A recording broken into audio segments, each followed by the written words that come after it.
হিন্দু দেবতা রামচন্দ্রের জন্মস্থান রাম মন্দির নাকি মোগল সম্রাট বাবরের আমলে নির্মিত একটি মসজিদ? বিষয়টি নিয়ে 1853 সাল থেকে হিন্দু মুসলমান বিরোধ চলছে, যা চরমে ওঠে 1992 সালের 6ই ডিসেম্বরে। রামায়ণ খ্যাত অযোধ্যা শহর ভারতের উত্তরপ্রদেশ রাজ্যের ফৈজাবাদ জেলায় অবস্থিত। তার কাছেই রামকোট পর্বত।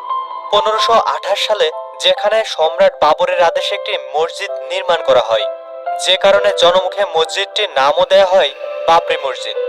আবার এও শোনা যায় গত শতাব্দীর 40-এর দশকের আগে এই মসজিদই জন্মস্থান নামেও পরিচিত ছিল। কিছু হিন্দুদের মতে হিন্দু ধর্মের অন্যতম আরাধ্য দেবতা রাম যেখানে জন্মগ্রহণ করেছিলেন সেখানে এই মসজিদ তৈরি করা হয়।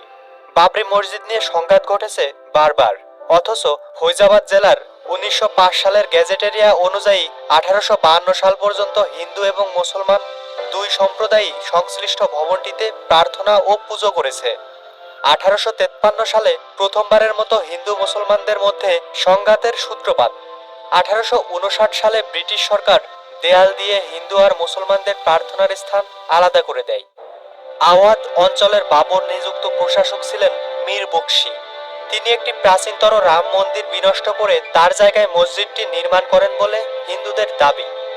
1949 সালে 23শে ডিসেম্বর বেআইনিভাবে বাবরি মসজিদের অভ্যন্তরে রাম সীতার মূর্তি স্থাপন করা হয়।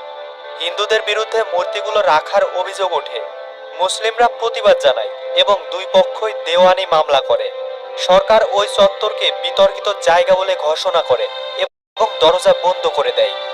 রাম সীতার মূর্তি স্থাপনের পর ভারতের তৎকালীন প্রধানমন্ত্রী জওহরলাল নেহরু উত্তরপ্রদেশের মুখ্যমন্ত্রী গোবিন্দ বল্লভ পন্তকে চিঠি লিখে হিন্দু দেবদেবীর মূর্তি অপসারণের নির্দেশ দেন। তিনি বলেন ওখানে একটি বিপজ্জনক দৃষ্টান্ত সৃষ্টি করা হচ্ছে। 1984 সালে বিশ্ব হিন্দু পরিষদ মসজিদের তালা খুলে দেওয়ার দাবিতে ব্যাপক আন্দোলন শুরু করে। 1985 সালে রাজীব গান্ধীর সরকার ঠিক সেই নির্দেশনাই দেন। বিশ্ব হিন্দু পরিষদ রাম মন্দির নির্মাণের জন্য একটি কমিটি গঠন করে। 1986 সালে মসজিদের তালা খুলে সেখানে পূজা করার অনুমতি প্রার্থনা করে হিন্দু পরিষদ। অন্যদিকে মুসলিমরা বাবরি মসজিদ অ্যাকশন কমিটি গঠন করে।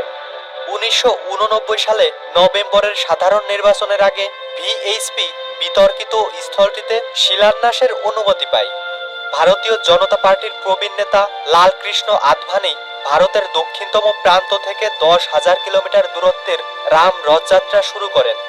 1992 সালের 6ই ডিসেম্বর কে আদভানি, মুরলী মনোহর যোশী, বিনয় কাটিয়া সহ অন্যান্য হিন্দুত্ববাদী নেতারা মসজিদ প্রাঙ্গণে পৌঁছান। ভারতীয় জনতা পার্টি, বিজেপি, শিবসেনা আর বিজেপি নেতাদের আহ্বানে প্রায় 1.5 লাখ মানুষ বাবরি মসজিদে হামলা চালায়। ছড়িয়ে পড়ে সাম্প্রদায়িক। 2002 সালে ভারতের তৎকালীন প্রধানমন্ত্রী অটল বিহারী বাজপেয়ী দুই পক্ষের সমঝোতার জন্য একটি বিশেষ সেল গঠন করেন। বলিউডের সাবেক অভিনেতা শত্রুঘ্ন সিনহাকে হিন্দু ও মুসলমানদের নেতাদের সঙ্গে আলাপ আলোচনা করার দায়িত্ব দেয়া হয়। পুরাতাত্ত্বিক বিভাগ জানায় মসজিদের ধ্বংসাবশেষে যেসব শিলালিপি আবিষ্কৃত হয় তা থেকে ধারণা করা হয় মসজিদের নিচে একটি হিন্দু মন্দির ছিল। আবার জৈন সমতা বাহিনীর মতে ধ্বংসপ্রাপ্ত বাবরি মসজিদের নিচে যে মন্দিরটি ধ্বংসাবশেষ আবিষ্কৃত হয়েছে সেটি 6ষ্ঠ শতাব্দীর একটি জৈন মন্দির। ওই স্থানে ঈশ্বর রামের মন্দিরের নিদর্শন আছে কিনা তা যাচাই করতে আদালতের নির্দেশে নৃতত্ত্ববিদরা জরিপ শুরু করেন। জরিপে প্রকাশিত হয় যে মসজিদের নিচে মন্দিরের চিহ্ন রয়েছে, কিন্তু মুসলিমরা এই দাবির সত্যতা নিয়ে প্রশ্ন তোলে। হিন্দু অ্যাক্টিভিস্ট রামচন্দ্র পরমহংসের শেষকৃত্য অনুষ্ঠানে প্রধানমন্ত্রী বাজপেয়ী বলেন তিনি মৃত ব্যক্তির আশা পূরণ করবেন এবং অযোধ্যায় মন্দির তৈরি করবেন। তবে তিনি আশা প্রকাশ করেন যে আদালতের সিদ্ধান্তে এবং সমালোচনার মাধ্যমে এই দ্বন্দ্বের সমাধান হবে। তারপর বাবরি মসজিদ ধ্বংসের পেছনে উস্কানি দেয়ায় 7 জন হিন্দু নেতাকে বিচারের আওতায় আনা উচিত ছিল বলে রুল জারি করে একটি আদালত। তবে সেই সময়কার উপপ্রধানমন্ত্রী লালকৃষ্ণ আদভানি, যিনি 1992 সালে ঘটনাস্থলে উপস্থিত ছিলেন, তার বিরুদ্ধে কোনো অভিযোগ আনা হয়নি। প্রকাশিত লিবারহান কমিশনের প্রতিবেদনে মসজিদ ধ্বংসের পেছনে বিজেপির শীর্ষ রাজনীতিবিদদের ভূমিকার বিষয় এই নিয়ে সংসদে হট্টগোল হয়। 2010 সালে এলাহাবাদ হাইকোর্ট তার রায়ে জানান যে স্থান নিয়ে বিবাদ তা হিন্দু ও মুসলমানদের মধ্যে ভাগ করে দেওয়া উচিত। 1/3 হিন্দু, 1/3 মুসলমান এবং বাকি অংশ বীরমোহী আখড়ায় দেওয়ার রায় দেন। রায়ে আরো বলা হয়, মূল যে অংশ নিয়ে বিবাদ তা হিন্দুদের দেয়া হোক। হিন্দু ও মুসলমানদের আবেদনের প্রেক্ষিতে 2011 সালে ভারতের সুপ্রিম কোর্ট হাইকোর্টের সেই রায় বাতিল করেন। 2 বিচারপতির বেঞ্চ বলেন, বাদী বিবাদী কোনো পক্ষই জমিটি ভাগ করতে চান না।